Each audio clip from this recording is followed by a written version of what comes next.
spontaneous change of events. So, you know. What's a spontaneous moment you've remembered that you had to like? A spontaneous moment? Yeah, or something that happened and you just had to like come to the rescue. In a good way? Or bad, I don't care. A bad way? Good or bad, I don't care which. I probably can't recite any bad ways. I think it's all cliche, you know, running to the hospital to go save a friend or something like that. But and what? Playing the saxophone for the pregnant lady? What? I'm coming. I got melodies for you. I promise. Right. But no. But it's probably just being on call for certain opportunities, which we'll talk about, I'm sure, later in the show.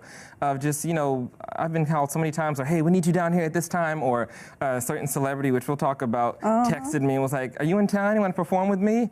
And I was like, you know, doing laundry, so I'm like, you know, discombobulated, like, oh, well, sound check's in an hour, so. Oh. We'll. Okay. We'll get into that later. This does not look like a saxophone, so let's start there. Doesn't. Tell us what this is. This is a soprano saxophone. So it is a saxophone, soprano saxophone. So it's the higher sounding one. It's a little bit harder to play. A lot of people don't start on it. I started on alto for a few months, and then the alto saxophone is the one that curves up. Yeah, it's the curved one that everyone's used to seeing. The one that everybody does, the sexy saxophonist comes up to you. And why do y'all do that? You know, when you playing and you go up to somebody and you be like, oh, that's easy, because we're sax cymbals. That's what we do. Oh! We're sax cymbals. Wait, let me see. No! Not that your socks say sax cymbal. My manager got these for me. That's too cute. It's I don't know. We just, as a saxophonist, we love to connect with our audience. You know, when I'm awarded the opportunity to walk out in the crowd, I will. I love it. Seeing their faces, they get to see and feel me up close. I love it. What made you start playing the saxophone? You know, I would listen to the radio a lot when I was a kid. My aunt and uncle had smooth jazz playing all over the house. You know, back then we had smooth jazz on AM and FM radio stations, and I don't know. Do people even remember that the AM stations existed? They still do, though. Well, when I got into listening to music on the radio, I really didn't understand a whole lot of what was going on. I was just like, can we go to the radio station that plays this type of music? I want to hear this guy or this artist. You know, I'm like 7 and 8 years old requesting this. And that's how it all began. I was just like, I like this instrument. What is this instrument I'm hearing? I want to learn how to play it, you know. I had a lot of hobbies. I wanted to be an architect, a pilot, all types of different things. So when I said saxophonist, I'm going to play saxophone, no one took me seriously until I made one out of foil. Wow, okay. And it worked. It worked. It doesn't sound like this. It seems to be working pretty well. I mean, when I hear you perform, you sound like, and Brendan was saying, you sound like Najee and Kenny G put together. Oh, wow. That has to be like... I've never heard that before. A hell of a compliment. Kenny G's signature's right here, too. Shut it up, boy, no! Yeah. So is this his or is this yours and he signed it? Well, this is my saxophone I've had since high school.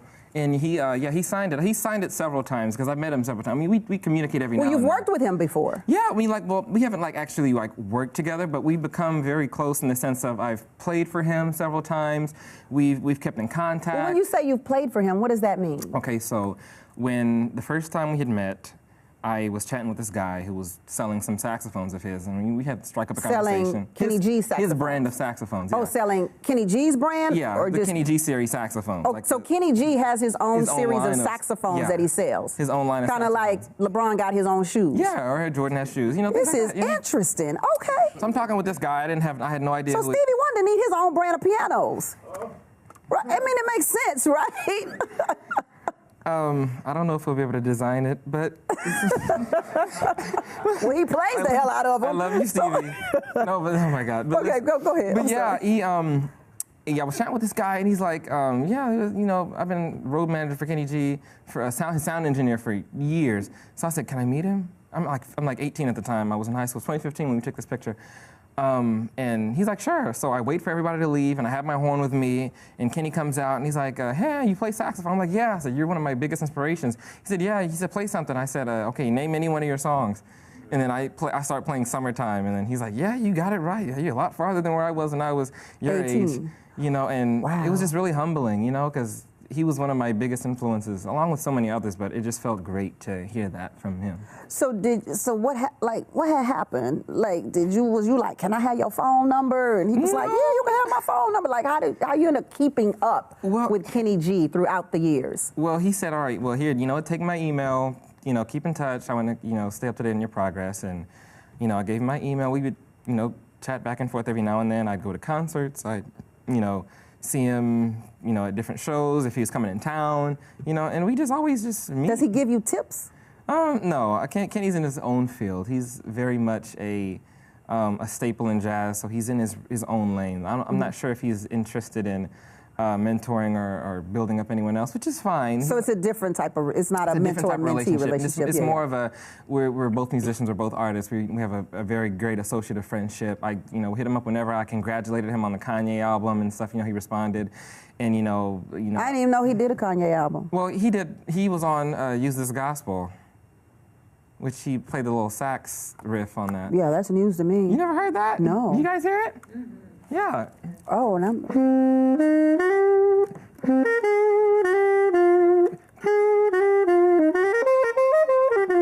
Yeah, he killed it. He nailed it. Oh, yeah, I guess he would. He's Kenny G.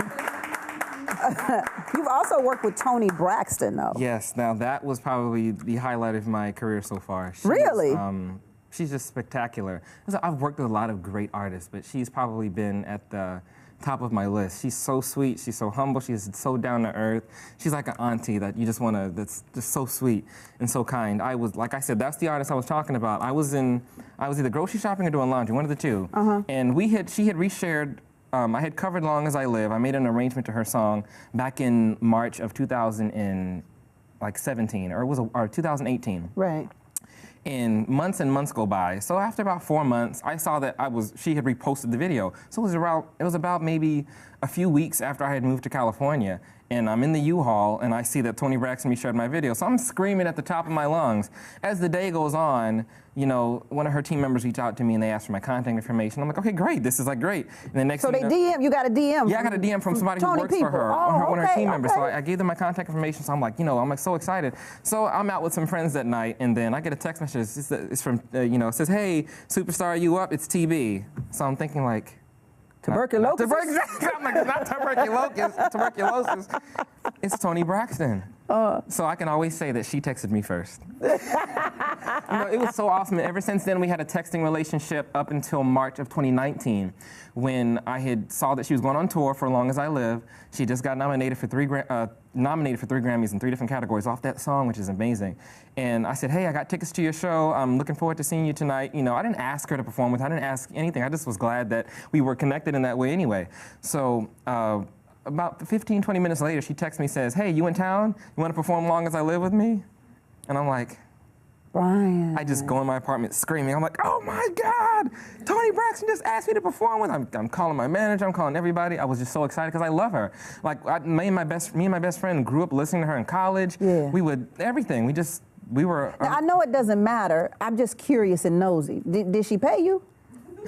No. Okay. I said, it didn't matter. I'm just curious and nosy. I wouldn't have accepted it if she did, or if they offered it, because I think the opportunity has awarded me such a priceless memory. How humble are you? No price tag could ever. I mean, nominated. How? What? Story? Woo. Summer Horns.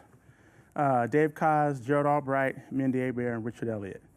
Paul Brown and Ricky Lawson. So that was the name of the song? The album actually was called Summer Horns. And whose album was it? It was Dave Koz. It was Dave Koz's album? Yeah, project. He put together a group called Summer Horns. So the group was called? Summer Horns. Summer Horns. And then the album title was also? Summer Horns. Summer Horns. Yeah. So he got together these fantastic... all the greatest saxophone players on the planet, Gerald Albright, Mindy Abair, Richard Elliott, and himself, Dave Koz. And you played keyboards. And I arranged like 4 tunes on the album. Yeah. So that's, I mean, how does that feel to be a part of a Grammy-nominated project? When I got the word, it was very shocking. I didn't even know. I was coming from out of town. I said, Tracy, did you know you got Grammy-nominated? I said, for what? And I said, for Summer Horns? I said, oh, really? I didn't go pick up my plaque, so I went and got all that stuff. And I give a lot of thanks to Dave and Paul Brown for doing that. Yeah, Paul Brown, who produced the whole project, and he actually, I believe, he put my name, I think Dave and the rest of them, but Paul Brown, that Paul Brown did that. Paul Brown. Yeah, that Paul Brown did Paul something. Brown.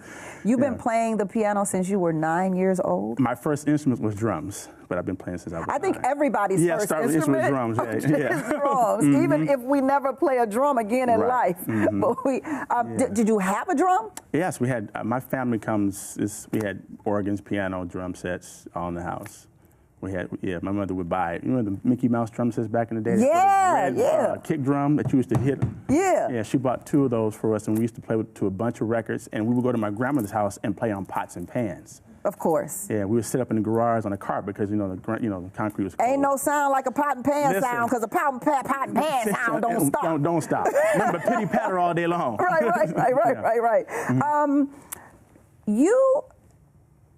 You played with one of my favorite artists, Raphael Saadiq. Oh, yeah. You remember, Raphael Saadiq is the group leader of Toni. I love Raphael Saadiq.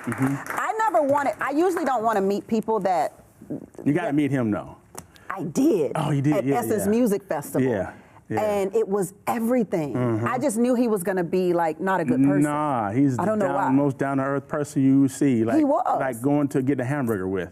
Yeah. He's that guy. How do you end up playing with Raphael Saadiq? Ah, man, I've been knowing Raphael over 30 years. When I was 19, 21, I think. Did you ever play with Toni? I actually was signed to him. He signed me. I did my first platinum single was Gangsta Lean, and he heard about it, and then he signed me. He said, "You did the Gangsta Lean song?" I did the music for it. Yeah, I wrote the music. This one's for my homies. Yeah. Y'all know that song?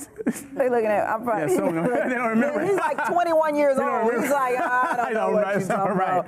Right. Yeah, but after that, actually, I was coming back from Europe, and I found out the song was constantly, it blew up, and then he heard about Tracy. He's like, man, you need to come do some work with me.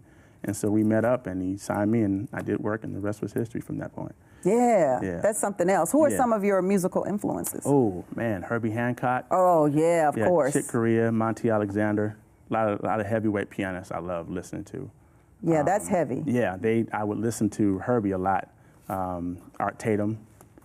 Yeah, a lot of classic. They tell me Quincy Jones is one of your Quincy Jones is one of my favorite because he always did everything from a big wide spectrum of doing books. His music was like books to me.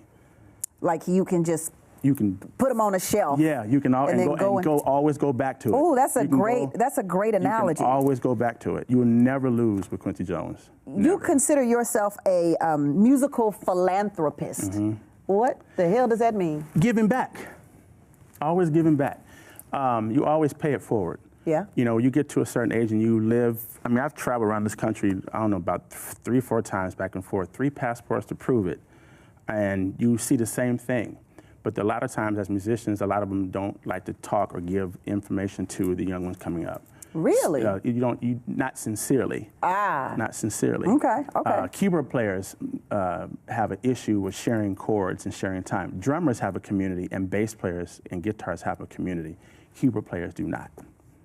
Really? You can go online and check anywhere. You'll see a bunch of drummers. I have a lot of friends who play drums, and it's a community. What do you think that is? That keyboardists don't like to share their chords? Is it because keyboards are kind of the foundation of what the song is going to be? It could be that. It could be that, or it could be a bunch of just you stealing my chords. But the truth is, every chord has been invented already. So that's what I thought. But what do I know? I'm not nominated for a Grammy. You can go into a music store and find a picture book chord and find every one of them, every chord ever made, and now from that point you can add stuff to it. But there's not really much you can invent unless you're going to just bang on the piano and call it a chord. And we invented that along with the pots and pans of drummers.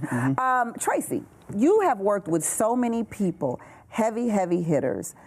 What could possibly be your biggest musical experience? Chaka Khan. Chaka Khan, who they just got on for her rendition of the national anthem. Yes, but she's still the queen. So, I believe that. No matter what, everybody does, she's still the queen.